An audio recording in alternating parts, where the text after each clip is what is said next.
के समय में कुछ लोग सुसाइड कर लिए, कुछ लोग बहुत परेशान हुए और मैं एकदम स्विच ऑफ करके माइंड बैठ गई। जबकि वैसे ही परेशानी मुझे भी आई, वैसे ही लैंडलॉर्ड्स धमकाते कि भाई आप लॉकडाउन के पैसे नहीं दोगे तो सारा सामान हम बेच देंगे।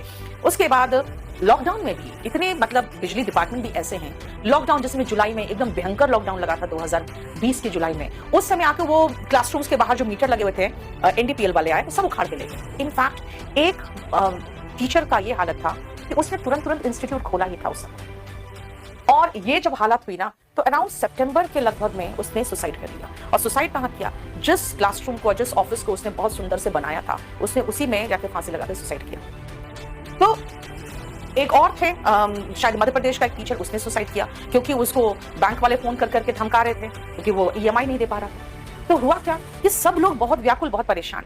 मेरे साथ मेरे एक दो स्टाफ बहुत करीबी है, वो कई बार मुझे कहते हैं कि मैम इतनी परेशानी में आप एकदम चुप हो, शांत हो, कुछ नहीं। मेरे में एक खासियत है, बहुत छोटी सी खासियत है, वो मैं बता दूं, मैं अपने माइंड को स्विच ऑफ और स्विच ऑन करना जानती हूँ। स्विच ऑफ कर लेती हूँ, जो बहुत परेशानी थी स्विच ऑफ कर लेती हूँ। क्योंकि एक कहावत है इंग्लिश का, दिस टू शैल पास, ये भी गुजर जाएगा।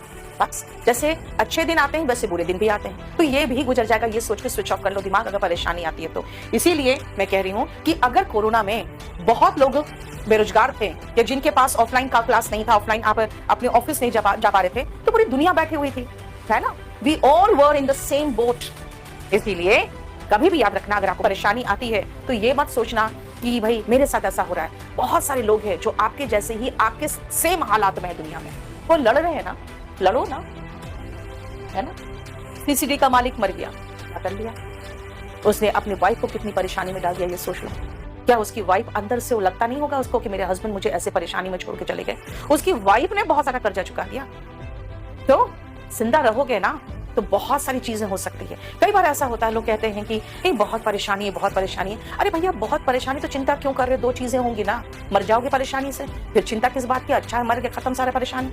और अगर बच गए, आप जिंदा बच गए, तो फिर चिंता किस बात की? इसका मतलब उबर के तो निकल गए। दो ही चीजें होगी परेशानी में, राइट। इसीलिए हमेशा मोटिवेटेड रहो, कोई बात नहीं, दिस टू शैल पास। हमेशा एक ही चीज याद रखना, बहुत परेशानी में हो, मेरा एक कहावत याद रखना, दिस टू शैल पास, ये भी गुजर जाएगा। ठीक है, चलो आ जाओ नेक्स्ट।